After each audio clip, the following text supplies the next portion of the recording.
Uma boa noite a todos. Que Jesus nos abençoe mais uma vez. Obrigado. Que tenhamos condições assim de compreender bem a mensagem que a espiritualidade maior vai nos trazer mais uma vez na noite de hoje. Bom, primeiramente falando sobre esse trabalho que vai se iniciar aqui no próximo sábado, né? Eu tenho certeza que vai ser um grande sucesso. Eu conheço a fundo a maioria das pessoas que estão nesse trabalho. Sei que existem alguns pontos de luz aí à frente desse trabalho, né, Bebel? Temos pontos de luz à frente dessa obra e vai ser incrível. A vocês que vão estar trabalhando, né, diretamente com esses jovens, não tenham medo. As dificuldades existem, as dificuldades acontecem. Em 4 anos que eu também trabalho nessa área, já tive dificuldades, já tive problemas. Críticas vão acontecer, porque a gente não consegue agradar todas as pessoas, mas pensem que Jesus nunca nos desampara. E se trabalha em nome de Jesus, não importa o que os outros digam, importa única e exclusivamente aquilo que eu pretendo fazer de melhor na minha vida. Então é necessário que a gente tenha calma, tenha tranquilidade, porque as coisas vão acontecer da melhor maneira. Nada é por acaso. Nada acontece por acaso na nossa vida. E sabemos que tudo é da permissão de Deus.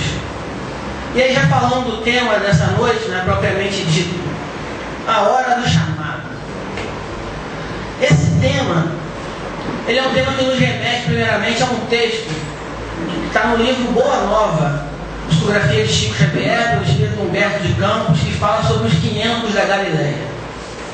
E conta-se então que logo assim que Jesus, logo após o desencarne de Jesus, algumas de suas aparições aconteceram ali em Jerusalém, e algumas pessoas ainda se reuniam nos campos para orar, para lembrar das passagens de Jesus, para lembrar com carinho, né? Aquela lembrança boa, aquela saudade boa que nós devemos ter dos nossos entes mais queridos, quando partem para a espiritualidade. Eles se reuniam então para orar e para lembrar de Jesus, compartilhar as histórias, as vivências que cada um tiveram com Jesus, né, ao longo da sua caminhada. E conta-se então que numa bela tarde eles estavam reunidos nesse local e de repente no alto do monte aparece novamente a imagem do Mestre Jesus. E ali o Mestre Jesus aparece para eles. O texto conta que Jesus tinha em seu rosto o mesmo sorriso meigo, o olhar sereno que ele tinha enquanto da sua obra, da sua passagem sobre a terra, pregando ali o Evangelho. Jesus então com aquele olhar calmo e sereno, aquele sorriso no rosto, mas o seu corpo irradiava muita luz e uma energia muito grande fluía ali através do corpo de Jesus, de modo que as pessoas que ali estavam não conseguiam parar de chorar, se emocionavam muito com a visão do Mestre Jesus. Jesus fica um tempo ali, conta no texto que ele não fala nada, pelo menos não fisicamente, mas que ele conversa com aquelas pessoas através do pensamento. E que cada um no seu mundo íntimo conseguia ouvir as palavras de Jesus. E ali Jesus ia passando a sua mensagem, dizendo que primeiramente ele havia enviado os seus 12 discípulos, como ele diz lá no Evangelho, como cordeiros no meio de lobos, para espalhar a mensagem dele. E que naquele momento ele também enviava aquelas pessoas que ali estavam, assim como havia enviado os seus discípulos, ele também enviava aquelas pessoas para que fossem também cordeiros no meio de lobos, espalhando a mensagem de amor de Deus, ajudando o reino de Deus na terra. E o final do texto diz que aquelas pessoas que ali estavam, através das suas mais diversas vivências, naquele momento eles não tinham noção disso, eles foram reencarnando como trabalhadores da seara de Jesus. Um nos campos religiosos, outro no campo das artes, outro no campo das ciências, mas se tornaram grandes expoentes da história através do seu trabalho no bem, trabalhando para contribuir com o bem para a humanidade. Eram lá aqueles 500 da Galileia. E hoje eu posso dizer para vocês que o Mestre Jesus também nos convoca. Ele também nos chama para o trabalho no bem. Ele também pede que nós possamos dar a nossa parcela de contribuição, que cada um de nós possa dar um pouco mais de si para a conclusão dessa obra. Que cada um de nós possa doar um pouco mais do seu tempo. Que a gente possa, ao invés de ficar só pensando naquilo que é melhor para nós, começar a pensar no que é melhor para os outros também. O que é melhor para aquela pessoa que convive comigo, da minha família, que mora na mesma casa que eu. Quantas vezes, né? A gente abdica, a gente tenta tirar o direito do outro e proveito próprio. Em quantas oportunidades nós deixamos de pensar na necessidade das pessoas que estão conosco no nosso dia a dia, porque achamos que o nosso interesse é mais importante. Porque achamos que a minha necessidade, a minha vontade naquele momento tem que sobrepujar a vontade do outro. Então esse exercício de fazer o bem, esse exercício de trabalhar no amor, é algo que começa com as pessoas que estão do nosso lado, no meu dia a dia, com as pessoas mais próximas a mim. A gente já estudou no doutrina espírita, né, que Deus é tão misericordioso que Ele coloca ao meu lado as pessoas com quem eu tenho mais débitos a resgatar. Aquelas pessoas que eu preciso mais recuperar e estreitar laços de afinidade e de amor. Porque, logicamente, se eu tivesse que resgatar o débito com alguém que está lá no Japão, seria muito mais complicado. Aqui no Brasil e o pessoal lá no Japão. Então Deus coloca essa pessoa do meu lado ali, na sua infinita misericórdia, ela vai conviver comigo. Para que no dia a dia a gente aprenda a se respeitar, aprenda a se amar, aprenda a querer bem um ao outro. E quando eu falo aprendizado, porque o amor é isso, gente, é aprendizado. É convivência no dia a dia. O amor é isso. É você conviver com aquela pessoa e aí você vai aprendendo a gostar das qualidades que ela tem, aprendendo a amar as qualidades e aprendendo a respeitar os defeitos. Porque vai ter que entender, passar a entender o seguinte, aquela pessoa tem defeitos, eu também tenho. Então se eu quero conviver bem com alguém, eu preciso respeitar os defeitos do outro para que eu possa ter os meus defeitos também respeitados, as minhas dificuldades. E assim, todos vão crescendo juntos dentro daquele ambiente. Todos vão aprendendo juntos e crescendo juntos. E assim criando um núcleo de amor. Uma atmosfera de paz na nossa vida. E a partir do momento em que eu consigo, dentro do meu foro íntimo, transformar e criar essa atmosfera de paz, eu também conseguirei espalhar essa paz para as outras pessoas ao meu redor. Eu vou poder estar apto a começar a transmitir essa paz para outras pessoas que não convivem tanto assim comigo. Mas primeiramente é necessário esse aprendizado, essa convivência.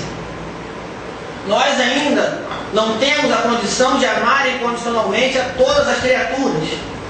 Teremos um dia. Nosso caminho é esse. O nosso destino é esse.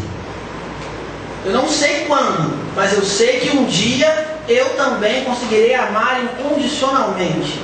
Conseguirei sentir aquele amor que o apóstolo Paulo chama de ágape. O amor sem fronteiras. O amor que tudo suporta. Não há barreiras para esse amor. É assim que define o apóstolo Paulo na sua carta aos Romanos. Então um dia todos nós sentiremos esse amor. O mesmo amor que Jesus sente por nós, com a mesma intensidade, com a mesma força, com a mesma vibração, com a mesma expansão. Todos nós chegaremos a esse ponto. Mas por enquanto eu ainda não consigo. Por enquanto ainda me faltam recursos e elementos. Ainda me faltam alguns sentidos das coisas para que eu possa sentir esse amor. Então eu começo amando quem está próximo a mim, começo aprendendo a vivenciar esse amor no dia a dia. E no início é difícil, gente. É complicado, eu sei que é. Também passo por essas dificuldades. No início é complicado. Mas como eu disse no início, no exercício, no dia a dia, você vai aprendendo. Com o tempo, as coisas vão se tornando mais fáceis. Com o tempo, tudo vai facilitando. Com o tempo, tudo vai se tornando melhor e mais prazeroso. Por exemplo, hoje aqui, eu comecei essa palestra nervoso. Vocês repararam? Mas eu várias vezes troquei o telefone de mão, para ninguém perceber que eu estava com a mão tremendo, de nervoso. Agora, eu já estou mais relaxado. Para mim, já se torna um trabalho mais prazeroso. Eu não estou mais com aquele nervosismo. Já foi, já passou. E isso é natural. É normal que seja assim. E é até bom que seja assim, porque eu me preparo melhor para estar aqui. O dia em que eu achar que eu já sei tudo, que eu não preciso de mais nada, não preciso mais me preparar para estar aqui, que é só chegar aqui na frente e falar o que me vier na cabeça, que a espiritualidade está me ajudando o tempo todo, vocês podem ter certeza, esse trabalho não vai acontecer. esse trabalho não vai fluir, não vai ser bom nem para mim e nem para vocês que estão ali. Tem uma história de Edivaldo interessante, que ele conta que ele deu a primeira palestra dele e foi uma palestra maravilhosa, porque ele simplesmente estava em transe mediúnico e Joana de Ângeles ele falou. Ele não fez nada, ele se deixou Joana de Ângeles falar. Ele foi para a segunda palestra pensando o seguinte: então é fácil fazer isso, eu não preciso fazer nada, né? É Joana de Ângeles quem fala, eu não preciso fazer nada, eu vou lá. E quando ele chegou lá na frente, várias pessoas, o salão lotado, e que ele foi começar a falar, ele olhou e viu o espírito de Joana de Ângeles ao lado dele. Ele olhava assim para Joana de Ângeles, e aí, né? Quando é que você vai começar a falar? E Joana de Ângeles olhava para ele e falou assim: não é fácil fazer isso daí? Então hoje é com você, hoje eu não estou nem aqui. Se vira aí. E aí ele aprendeu que é necessário se preparar para tudo aquilo que nós formos fazer.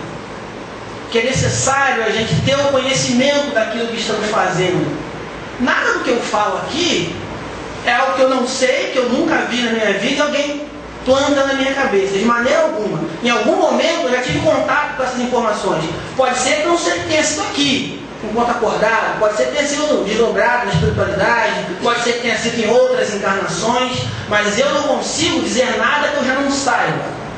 O que acontece é que a espiritualidade me ajuda a organizar as ideias aqui na minha cabeça para que eu possa passar com mais clareza. Mas se eu não soubesse, eu não falaria nada. Quando às vezes eu cito algum trecho da Bíblia, cito algum trecho do Evangelho, conto alguma história, é porque eu já li isso em algum lugar, eu já ouvi isso em algum momento, mas eu já sei essa informação, já obtive essa informação. Nada é plantado assim ao vento, né? Então é necessário a gente se preparar para todo o trabalho que nós vamos fazer, independente do que ele seja, independente do trabalho que seja. Nós temos o amparo, nós temos a proteção divina sempre, nunca estamos sozinhos. Mas se eu não faço a minha parte, o trabalho não acontece. Sábado passado eu passei um vídeo para a mocidade, um vídeo do Padre Fábio de Mello, que falava sobre fé e medo, não é?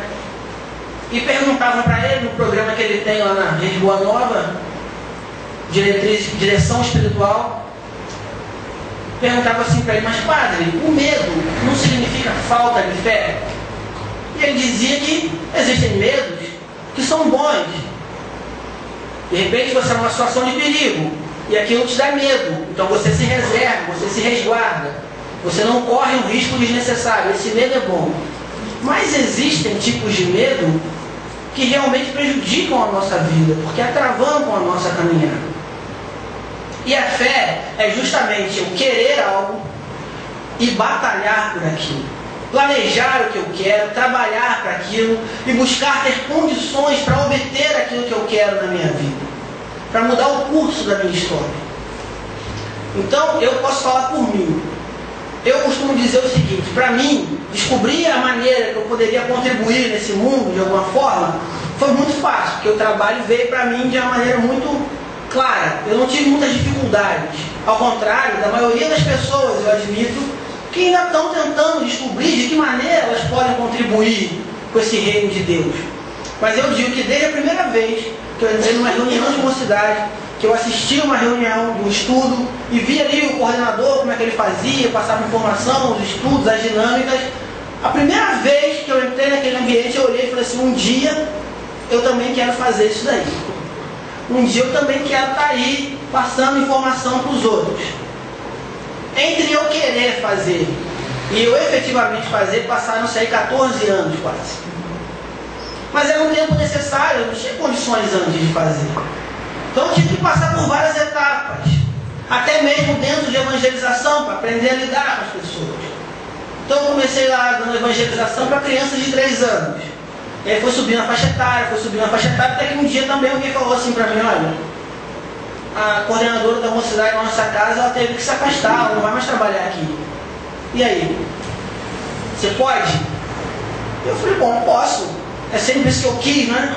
Então, às vezes, a gente até quer fazer alguma coisa, mas não está preparado para aquilo. Não é o nosso momento. E uma das máximas que a gente sempre escuta é: quando o trabalhador está pronto, o trabalho aparece.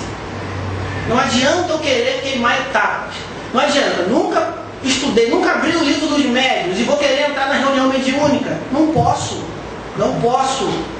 A reunião mediúnica de uma casa espírita não é um grupo fechado. Não é proibido as pessoas participarem. A ninguém é vetado. Tenho certeza que a Cristo não veta ninguém na reunião mediúnica, desde que ela tenha condições de estar ali e de contribuir com aquele trabalho efetivamente. Desde que a gente tenha condições de contribuir de alguma maneira. Desde que eu possa, através do conhecimento adquirido, através do estudo, contribuir com aquela obra. E isso é para qualquer outra área.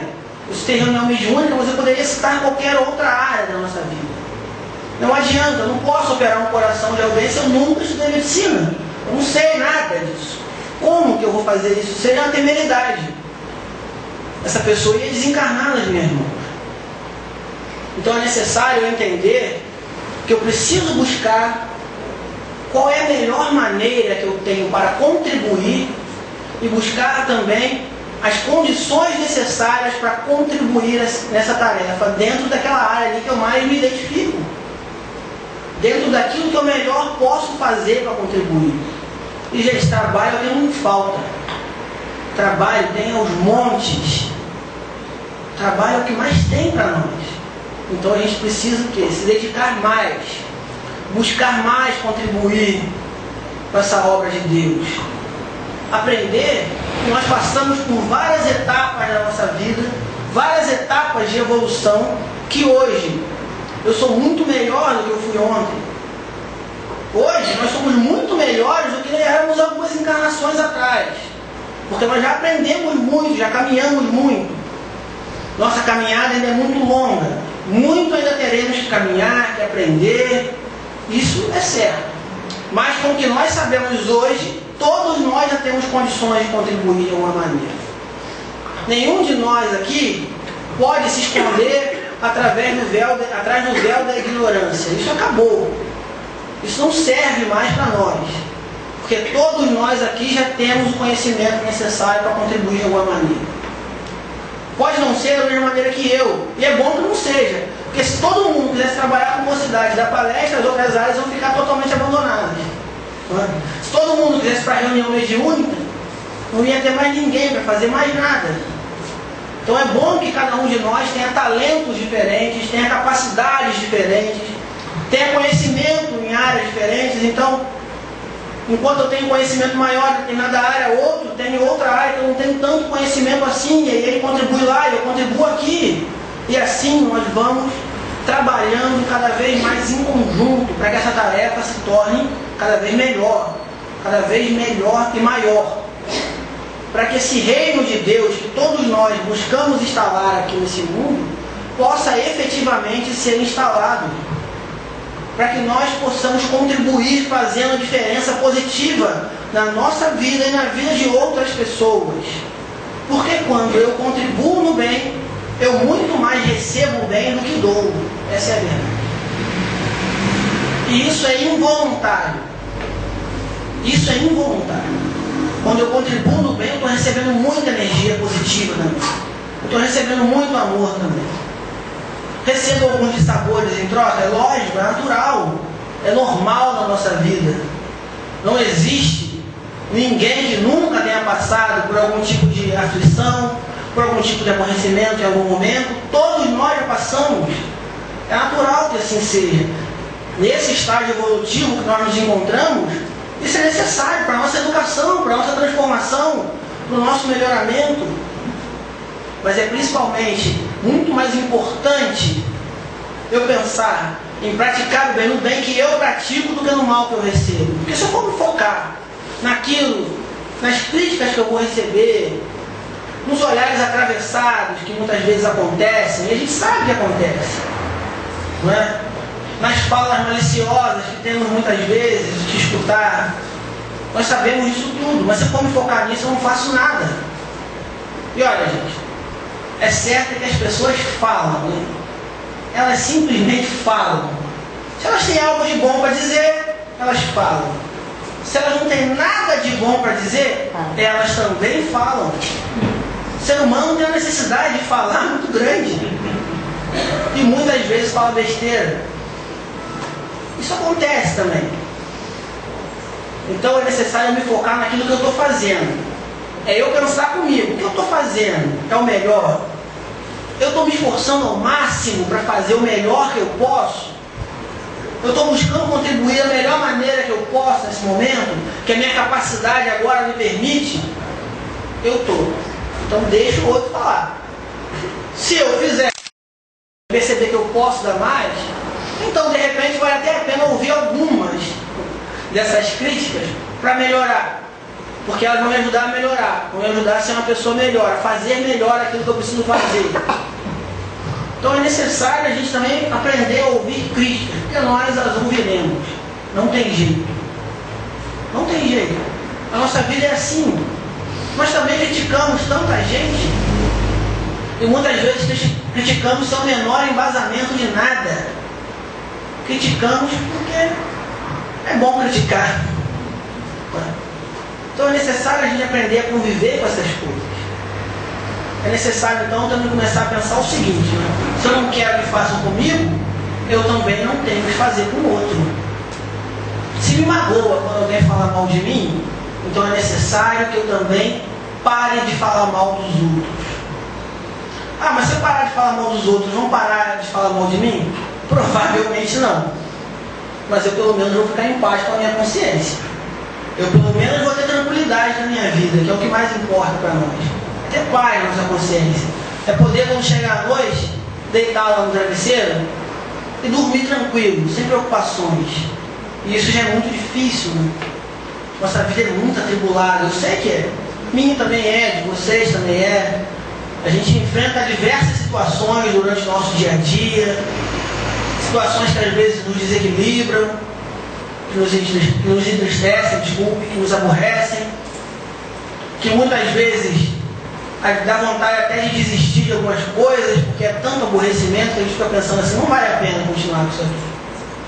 Mas no fundo, gente, se o trabalho for um trabalho no amor, for um trabalho que vai ajudar outras pessoas, sempre vale a pena continuar. Sempre vale a pena passar por cima desses pequenos aborrecimentos e continuar.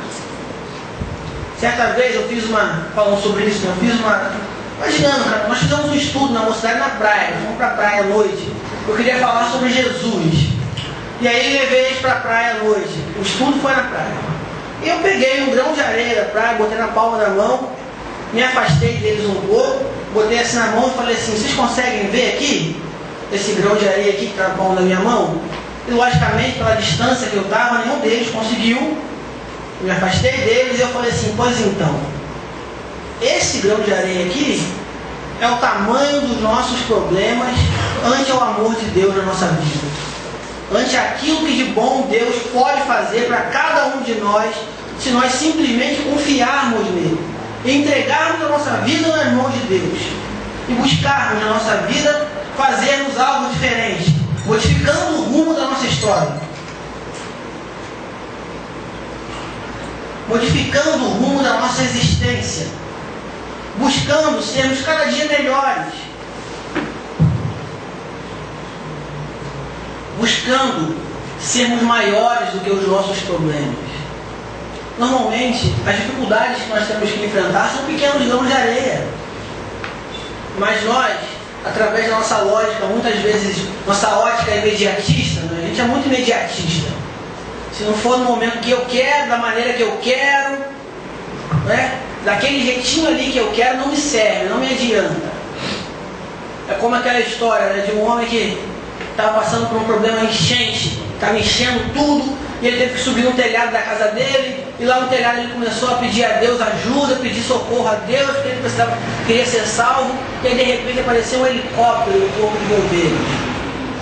E aí o bombeiro falou com ele, sobe aqui porque a gente veio aqui para te ajudar, a gente veio aqui para te salvar. E ele falou assim, não, pode ir, porque Deus está vindo aí para me ajudar. Deus já mandou um anjo aqui para me tirar daqui. E o helicóptero insistiu e ele não quis e eles foram embora. Daqui a pouco apareceu uma lancha. Apareceu um cara com uma lancha, um barco. Sobe, pula aqui. E ele, não vou, porque se eu for no seu barco, é falta de fé em Deus. E Deus vai mandar um anjo aqui para me salvar. Aconteceu que não apareceu anjo algum e ele acabou morrendo. A casa dele acabou desabando por conta da força da água, ele foi levado pela enxurrada e acabou desencarnando. E quando chegou no plano espiritual, ele foi cobrar, mas como assim? Eu pedi a Deus para que Deus me ajudasse, Deus não me ajudou. E a resposta que ele recebeu foi: como assim Deus não te ajudou? Nós mandamos um helicóptero lá para salvar você e você não quis. Nós mandamos uma lancha lá para te tirar daquela situação difícil e você não quis entrar. Então não coloque a sua falta de conhecimento nas costas de Deus. Não coloque o seu orgulho, a sua vaidade nas mãos de Deus. E é assim que nós agimos muitas vezes. A gente pede algo a Deus, Deus manda aquilo que é necessário, sempre é aquilo que nós queremos, e nós não conseguimos aceitar. Nós não conseguimos entender a misericórdia divina atuando na nossa vida. Nesse vídeo que eu falei do Padre Fábio de Mello para vocês, ele também dava um exemplo bem interessante. Que às vezes a gente tem fé, a gente tem um objetivo, a gente trabalha para aquilo, busca, mas aquele objetivo ele não acontece. Por mais que eu me esforce, por mais que eu trabalhe, eu não consigo aquilo que eu estou buscando. E que às vezes é necessário então entender que aquilo não é o melhor para mim. Que aquilo que eu quero não vai me fazer bem. E o exemplo que ele dá nesse vídeo é que se você chegar para uma criança com uma salada de legumes num prato e uma torta de chocolate no outro e pedir para ela escolher o que ela quer comer, é lógico que ela vai escolher a torta de chocolate. Não é só a criança não, os adultos também, né? Nós também escolheríamos a torta de chocolate. Mas será que o melhor é a torta de chocolate naquele momento?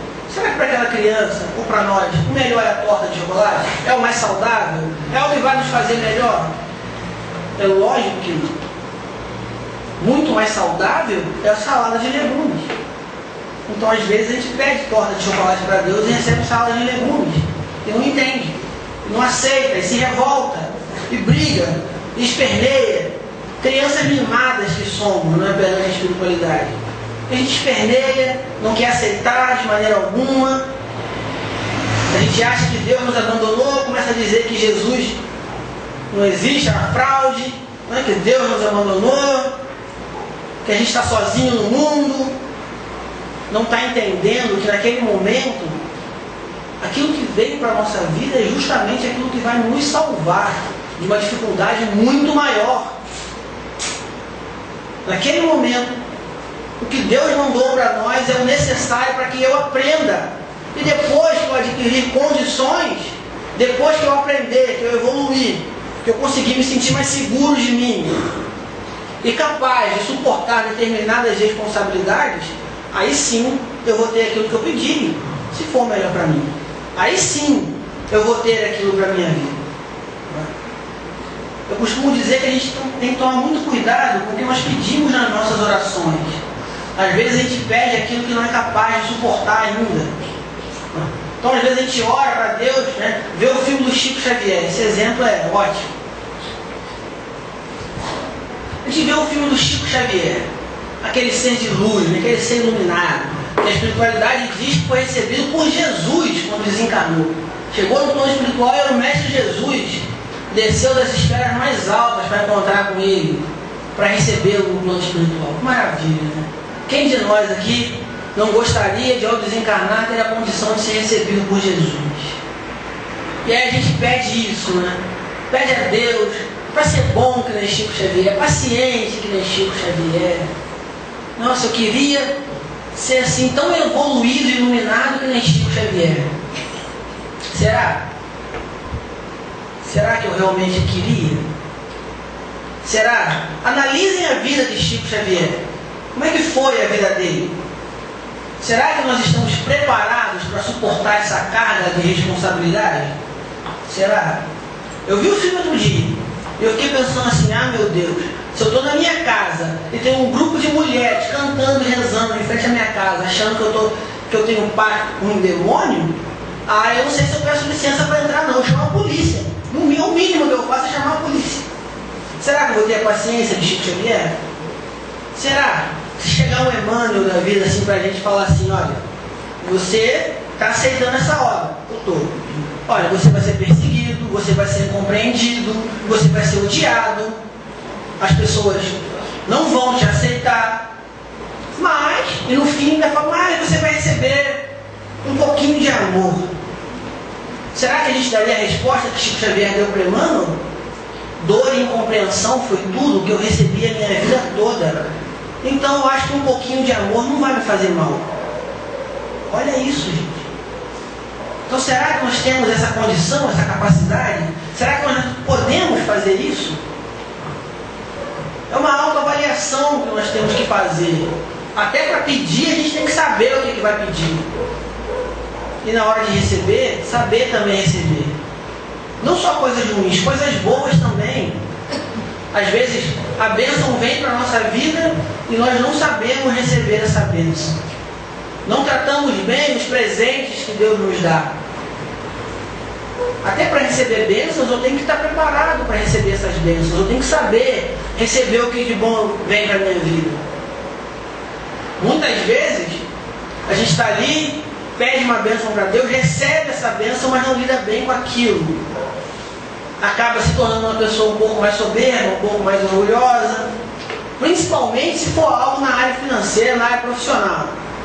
A gente está precisando, pede e recebe, e ao invés de tratar bem aquilo que recebeu, não. A gente dá um destino errado para aquilo que vem para a nossa vida. A gente não consegue lidar bem com aquilo. E aí perde, né? Perde porque a espiritualidade também é tão misericordiosa que quando vê que a gente vai meter os pés pelas mãos, mais ainda, eles acabam retirando de nós algumas coisas, que é para a gente poder se encrencar menos, deixar menos débitos para a encarnação.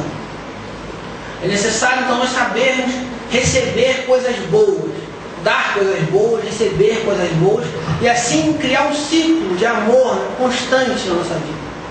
Criar um ciclo de bênçãos na nossa vida. Quando eu dou bênçãos, eu recebo bênçãos também. Eles falam que as bênçãos vêm de Deus, mas através de instrumentos. Então eu preciso me preparar para ser um bom instrumento da obra de Deus.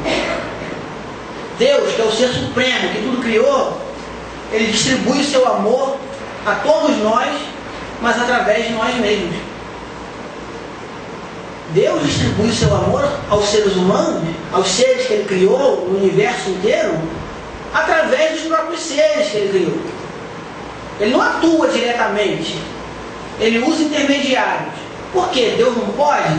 Pode que pode. Ele pode tudo, é onipotente. Mas aí qual o nosso mérito? Qual é o mérito? Qual é a finalidade da nossa criação? Se não trabalharmos no bem, no amor, contribuindo com a felicidade uns dos outros. Para que eu estou aqui se não for para isso? O que eu estou fazendo aqui se não for para isso? Então é necessário também me preparar para ser um bom instrumento da obra de Deus. Todos os grandes vultos da história que nós conhecemos, que se tornaram instrumentos da obra de Deus, se prepararam para isso. Não foram pessoas pegas ao acaso. Não foram pessoas pegas ao relento. Não, foram pessoas que se prepararam para aquilo. O trabalho apareceu para eles quando eles estavam prontos para desempenhar aquela obra. Quando eles estavam ali dispostos a desempenhar aquela obra. O próprio Paulo de Tarso, enquanto Saulo. E a gente pode pensar, nossa, mas Saulo era terrível. Saulo foi um homem que perseguiu os cristãos, que prendeu, que matou, que escravizou, que subjugou, que humilhou e fez barbaridades com os cristãos. Realmente ele fez. Mas alguém consegue conceber alguém com uma fé em Deus maior que a de Saulo? Tudo o que ele fazia era em defesa de um Deus que ele ainda acreditava. Deus de Abraão, de Isaac, de Jacó, de Moisés, um Deus que punia, um Deus que era vingativo, um Deus que mandava matar aqueles que adoravam bezerros de ouro, como está no Velho Testamento. Então não existia homem com uma fibra moral, uma firmeza maior do que a de Saulo. E também não existia homem no seu tempo com intelecto mais superior do que o dele naquela época. Então era um homem preparado. E quando? Analisem bem essa cena. Saulo às portas de Damasco. E ele vê aquele clarão no deserto. E ele cai por terra. E de repente ele não sabe o que está acontecendo. Mas ele vê que há um ser ali. Um ser que ele nunca tinha visto. Ele não sabia quem era. Mas ele já entendia que aquele ser era um ser especial. Era um ser diferente. Principalmente que era um ser superior a ele. Pense num homem orgulhoso como Saulo. Quando aquele ser pergunta para ele assim: Saulo, Saulo, por que me persegues? E Saulo já começa a sua transformação na primeira resposta: quem és tu, Senhor? Saulo era um homem extremamente orgulhoso. Admitir para ele que um ser que ele nunca tinha visto, que nunca tinha conversado com ele, pelo menos não conscientemente, um ser que ele não sabia quem era naquele momento, era superior a ele, era muito difícil. Ele achava Gamaliel superior a ele, e assim mesmo já estava achando que Gamaliel, com a idade, estava ficando caduco, já tinha que se aposentar mesmo. E Gamaliel tinha sido o professor dele a vida inteira, o tutor dele a vida toda dele. Havia ensinado a ele tudo o que ele sabia sobre a religião, sobre as leis do povo judeu. Mas Saulo, naquele momento, admite que é um ser superior a ele ali. Quem és tu, Senhor? E aí a resposta veio: eu sou Jesus, a quem tu persegues. E aí, novamente, Saulo responde essa pergunta com uma outra pergunta. E é a pergunta que modifica a sua vida, que transforma ele no homem maravilhoso que foi Paulo, pregando a palavra de Deus pelos confins do mundo. Senhor, o que queres que eu faça? Essa foi a resposta de Saulo de Tarso. Naquele momento ele entregou suas mãos a Jesus, sua vida nas mãos de Jesus. Naquele momento ele entregou todo o seu amor, toda a sua fé, tudo aquilo que ele podia fazer de melhor nas mãos de Jesus. E quando Jesus aparece em Damasco para Ananias, pedindo que ele fosse ter com Saulo, Ananias fala para ele: mas Senhor, esse homem veio aqui para nos prender, veio aqui para me perseguir, para me levar preso. E Jesus fala para ele assim: não temas, Saulo é o meu vaso que foi escolhido para levar a minha palavra entre os povos. Então naquele momento já havia também um plano da espiritualidade todo traçado para ele. Já se sabia onde ele iria contribuir. Mas aí é que vem aquilo que eu falei um pouco antes, da preparação que nós devemos ter. Saulo não conseguiu começar já nessa obra. Ele até tentou, mas ele não conseguiu. Ainda faltava para ele o embasamento de muitas coisas. Ele ainda precisava interiorizar aquela mensagem de Jesus, para depois sim ter condições de espalhar aquela palavra. E o que faz Paulo? Vai para o deserto. E lá ele passa uma longa temporada no deserto, trabalhando praticamente isolado do mundo, trabalhando como tecelão, desenvolvendo a sua humildade, porque ele não estava acostumado a trabalhar para viver, tinha tudo muito fácil, era uma família muito rica, e estudando o evangelho que ele havia recebido de Gamaliel, para que ali ele desenvolvesse um verdadeiro amor por Jesus. E a partir disso sim, ele pôde concluir bem a sua obra. A partir disso sim, ele se tornou Paulo que todos nós conhecemos, e que todos nós admiramos e amamos pelas mensagens que deixou, pelo trabalho que fez. O outro vulto que nós podemos citar, uma freira que vivia na Índia. E ela passou a sua vida, desde quando se ordenou, dentro de um convento. Foram vários anos dentro de um convento, afastada do mundo. Mas um dia ela pede para fazer um retiro espiritual fora do convento. O convento onde ela morava era uma área muito grande e muito bonita. Tinha uma floresta muito bonita. E lá eles não tinham necessidade de nada, pelo menos não materialmente falando. Mas ela pediu e foi concedido a ela que saísse dali. E ela pegou um trem para ir até o local onde era o convento. O trem estava tão cheio, mas tão cheio, que quando chegou no destino final e as pessoas desceram do trem, uma pessoa caiu morta, porque ela desencarnou durante a viagem, mas não tinha espaço para o corpo cair. E ninguém percebeu o que havia acontecido.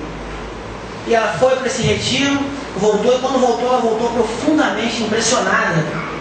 Ela voltou admirada com tudo aquilo que ela tinha visto. E muito triste também, com toda aquela pobreza que ela tinha visto. Ela não conhecia aquilo naquele lugar.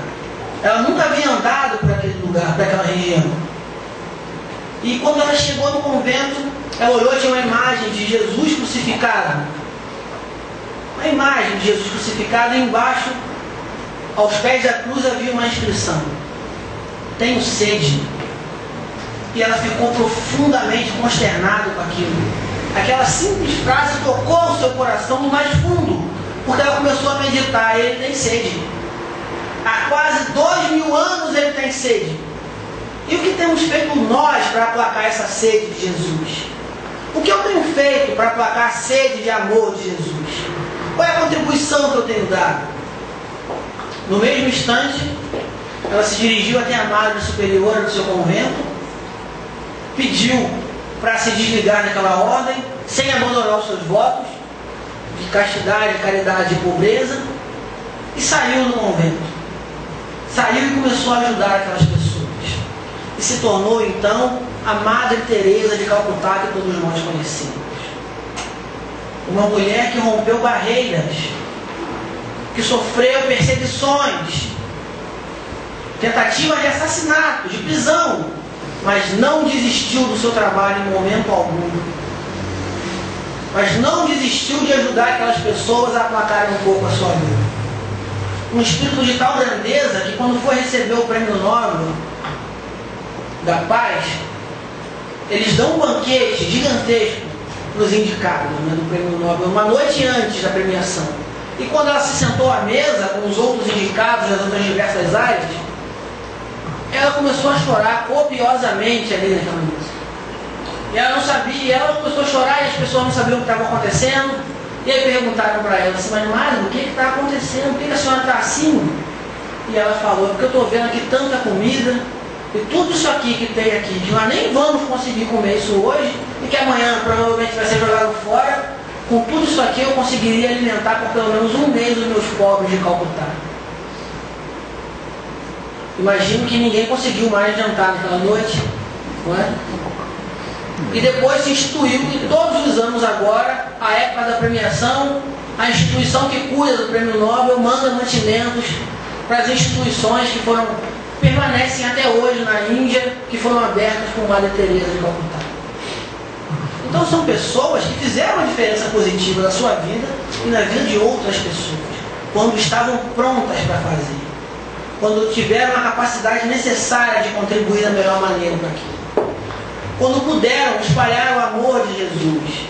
É lógico que nenhum de nós aqui precisa, para contribuir da melhor maneira, fazer um trabalho tão grandioso quanto uma dessas pessoas. E tantas outras que poderia citar aqui, não é? Martin Luther King, que em momento algum pensou que a mensagem dele ia alcançar tantas pessoas.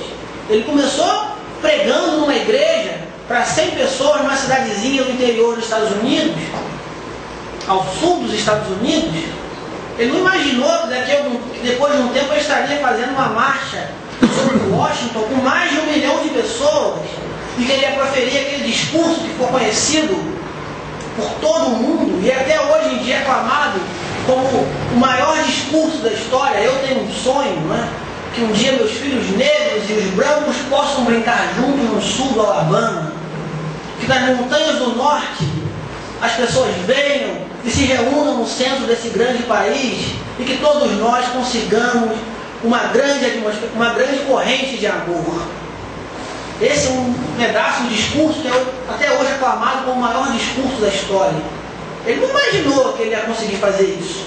Ele simplesmente fez o que ele achava que era certo. Então todos nós aqui temos condições de começar a fazer aquilo que achamos que é certo. Todos nós aqui podemos começar a contribuir de alguma maneira. E com o tempo isso vai se espalhando. Vai cada vez mais criando uma grande corrente do bem. Quem nunca viu esse filme, existe um filme com esse nome, Corrente do Bem. Assistam, é um filme maravilhoso. Vocês vão gostar. E assim a gente vai criando essa atmosfera de amor. E assim a gente vai efetivamente trazendo para a nossa vida aquele amor também que Paulo cita na sua primeira carta aos Coríntios, no capítulo 13, quando ele fala: ainda que eu falasse a língua dos homens e dos anjos, se não tiver amor, sou como um bronze que soa ou símbolo que retine. Ainda que eu doasse toda a minha fortuna no sustento dos pobres, se não tiver amor, isso de nada me serviria. Ainda que eu entregasse meu corpo para ser queimado, sem amor de nada me valeria. Ainda que eu tivesse o dom de todas as ciências, o dom das línguas, o dom da profecia, sem amor isso de nada me serviria. E aí ele vai discorrendo uma série de características do amor, falando que é paciente, que não é invejoso, que não sente o mal, que não se enraivece, que não se regozija com a injustiça, mas se rejubila com a verdade, dizendo que o amor nunca falha, porque havendo o dom das línguas ele cessará, havendo o dom da profecia ele findará, havendo o dom da ciência ele passará. Mas havendo o amor, ele nunca acabará. E no fim ainda fala para nós de que o amor consegue trazer para a nossa vida também o autoconhecimento que nós precisamos ter. Quando eu era menino, pensava como menino, agia como menino, vivia como menino. Hoje eu me tornei homem, deixei as coisas de menino. Agora eu vejo em parte, mas então um dia aquilo que vier perfeito eu verei como um todo. Hoje eu vejo refletido num espelho, mas então no dia em que vier a verdade eu conhecerei tão bem quanto sou conhecido. Por ora subsistem as três: a fé, a esperança e o amor.